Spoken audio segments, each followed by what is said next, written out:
Oui, merci. Je voudrais intervenir sur le dossier 505 concernant ce qu'on appelle l'avenant numéro 2. Vous vous souvenez sans doute qu'une délibération avait été inscrite à l'ordre du jour du conseil municipal de juillet et qui avait été retirée pour examen plus approfondi parce que, je vais y venir, il fallait préciser certains détails. Par deux fois, ce dossier de l'avenant numéro 2 avait été inscrit à la commission d'appel d'offres et là aussi le rapport d'analyse avait été retiré. Lors de la séance de la commission d'appel d'offres du 6 décembre, il y a quelques jours, ce dossier est donc réapparu à l'ordre du jour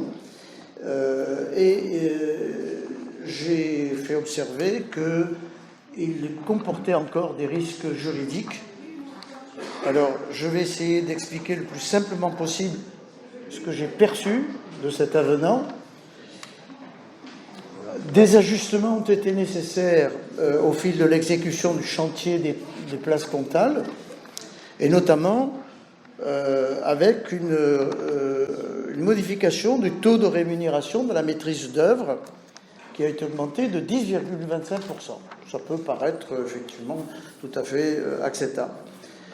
L'avenant, lui, dans sa totalité, je vois que M. Chenot s'approche de vous, est plus problématique pour le montant définitif des travaux qui... Oui, pour le montant définitif... Ben, je sais bien.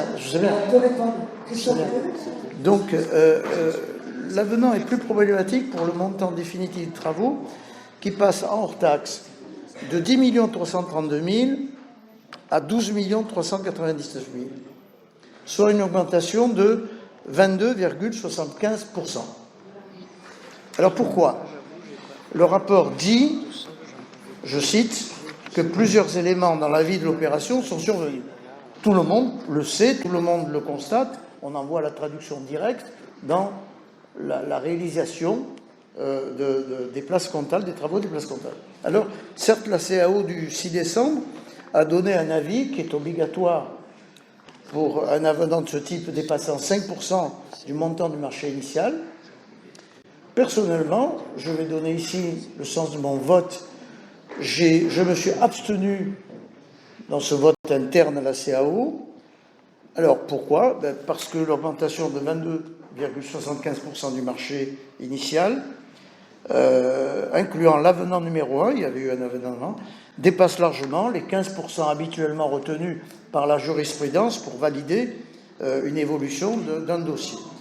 Donc j'estime que l'avenant numéro 2 est sujet à caution et qu'il pourrait être contesté par le contrôle de légalité, voire par un tribunal, le tribunal administratif. Voilà quelle est ma façon de voir ce dossier. Je vous remercie si vous avez des explications à fournir. Merci.